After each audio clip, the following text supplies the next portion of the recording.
Hello students, I am Aarti Chauhan and I welcome you all to my channel Aarti Education World.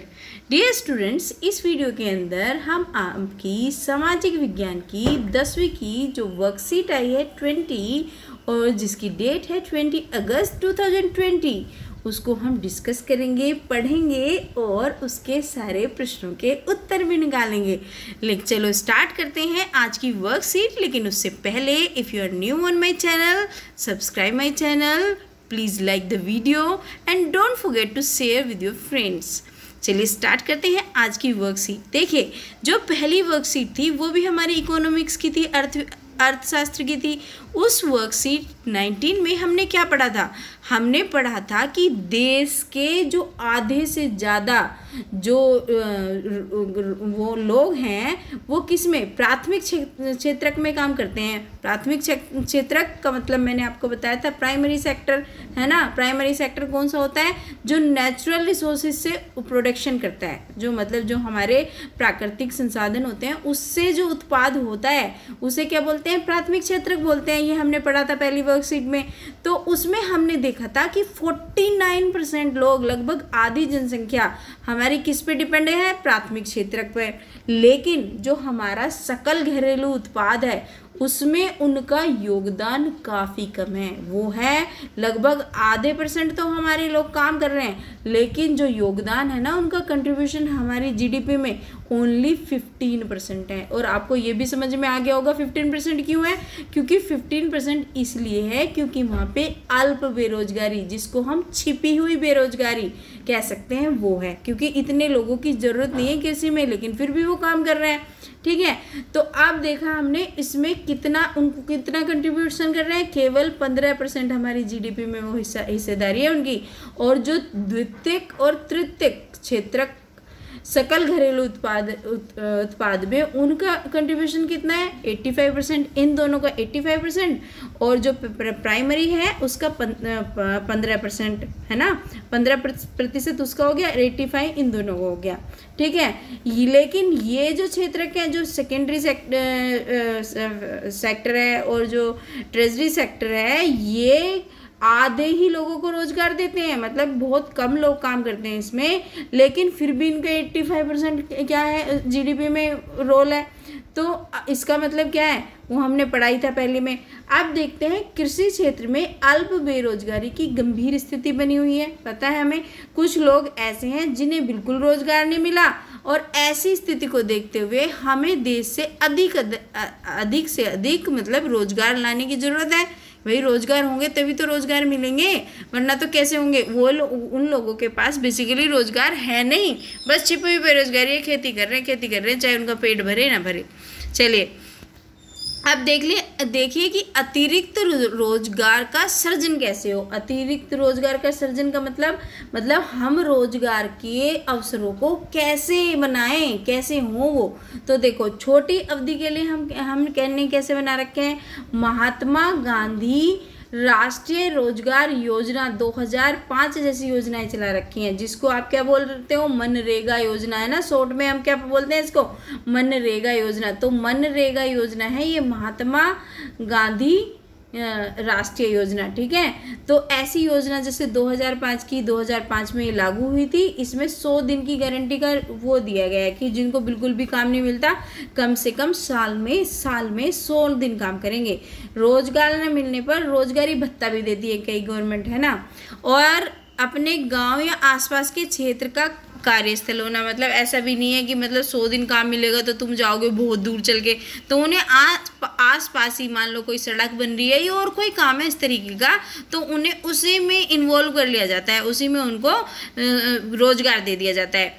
1/3 रोजगार महिलाओं के लिए भी सुरक्षित करा गया है कि 33% लेडीज़ों को भी मिले, है ना। गरीबों में भी, जो गरीब लोग हैं उनके लिए भी, जो आप देखते हो ना BPL धारक, उनके लिए भी रोजगार की लो पॉवर्टी लाइन, अति गरीब लोग वही होते हैं।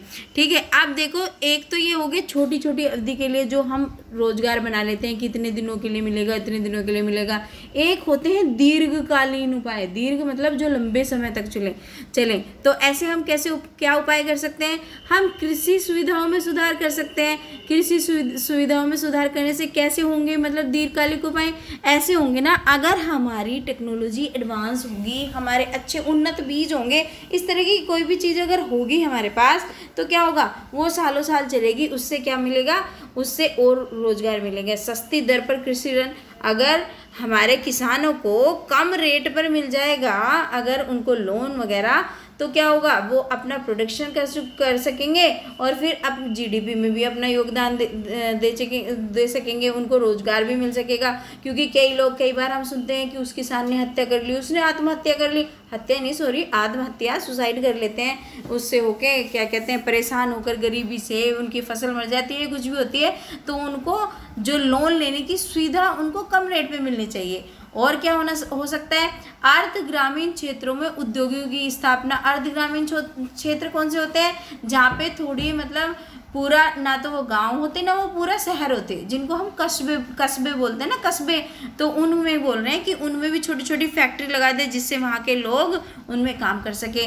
विद्यालय व कॉलेजों की स्थापना, हाँ ये तो बहुत ही इम्पोर्टेंट है, हमें पता ही है। अगर विद्यालय और कॉलेजों की स्थापना करेंगे, लोग पढ़ेंगे लिखेंगे, तो क्या होगा, नए नए रोजगार के लिए अपना कुछ भी काम करेंगे, कुछ भी करेंगे, उससे लोगों का दिमाग क्रिएटिव होगा और वो हमें क्या है, दीर्घकालीन उपाय मिल जाएगा।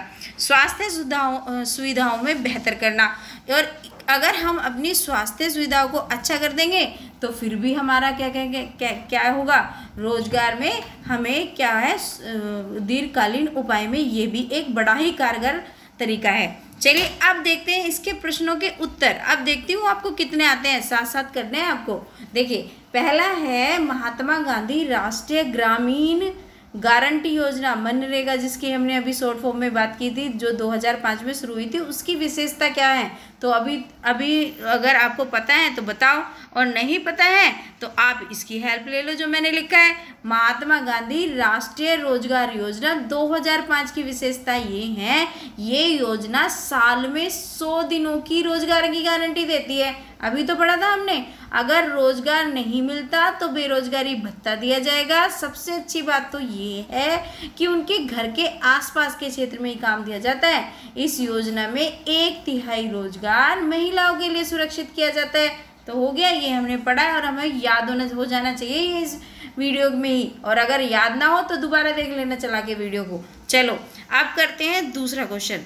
अतिरिक्त रोजगार सृजन के दीर्घकालीन उपायों की व्याख्या कीजिए। तो अभी तो पढ़े हैं हमने ये सारे कौन से दीर्घकालीन उपाय ये सारे थे, तो इसको ही अपने शब्दों में लिख दो। देखो कैसे लिखा मैंने, इस तरीके से लिख सकते हो आप। अतिरिक्त रोजगार सृजन के दीर्घकालीन उपाय हैं कृषि सुविधाओं में सुधार करना, किसानों को सस्ते दर पर लोन देना।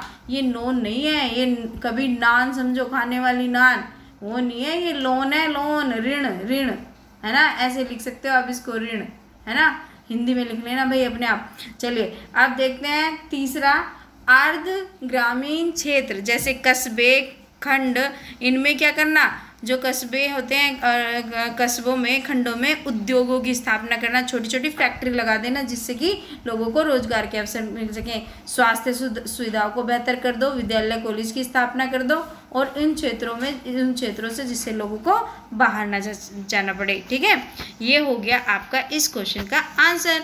अब देखते हैं हमें अधिक से अधिक रोजगार सृजन की आवश्यकता क्यों है हमें ज़रूरत कि अधिक से अधिक रोजगार के अवसर हमें बनाने ही चाहिए। भाई क्यों है? क्योंकि हमारे देश में जनसंख्या भी तो बहुत ही ज़्यादा है, और जिससे सभी लोगों को रोजगार मिल सके और सभी लोग अपना भरण पोषण कर सकें, तो हमें रोजगार सृजन करने की तो बहुत ही ज़रूरत है। तो इसमें एक दो अपने से भी लाइन को ऐड कर देना, क्वेश्चन छोटा लगे तो, वैसे तो इतना भी काफ़ी चल जाएगा। ठीक है, अब देखते हैं लास्ट क्वेश्चन क्या है इस वीडियो का। लास्ट है रोजगार सृजन के कुछ अन्य तरीके बताने हैं। ये थोड़ा सा क्रिएटिव है, ये आपको बताना है कि किस तरीके से करना है। तो हम कैसे कर सकते हैं इसमें, देखो ये इसमें दिया भी है कि कैसे कर सकते हैं, गुणवत्ता युक्त शिक्षा प्रदान करना। मतलब शिक्षा ऐसी होनी चाहिए जो क्वालिटी एजुकेशन हो। ऐसे नहीं रट्टाफिकेशन नहीं करना है, बस पास होना है, अच्छे नंबर लाना है, ऐसे नहीं। कुछ वोकेशनल, जैसे अब हमारी नई शिक्षा नीति भी आ गई है, तो उस तरीके से भारत में प्रौद्योगिकी और विज्ञान को बढ़ाना, जो टेक्नोलॉजी है, जो साइंस है, उसका एडवांसमेंट करना, उसको एडवांस करना। भारत विशाल भौतिक ढांचा तैयार करना भारत का, जैसे एक विशाल देश है उसी तरीके से करों में सुधार करना। जो कर लगते हैं, जो टैक्सेस लगते हैं, उसमें थोड़ा सा इम्प्रूवमेंट की ज़रूरत है और लोगों को सस्ती दरों पर लोन देने की ज़रूरत है। तो तभी हम क्या कर सकते हैं, तभी हम जो और महत्वपूर्ण कदम उठाने होंगे हमें रोजगार को बढ़ाने के लिए। ठीक है, तो ये थे हमारे आज की वीडियो के सारे क्वेश्चन आंसर एकदम एक्यूरेट। अब आपको अगर वीडियो से थोड़ी सी भी हेल्प मिली है तो वीडियो को लाइक कर दो, चैनल को सब्सक्राइब कर लो और अपने सारे दोस्तों के साथ शेयर भी कर दो, जिससे उन्हें भी इस वीडियो का फ़ायदा मिल जाए। Thank you.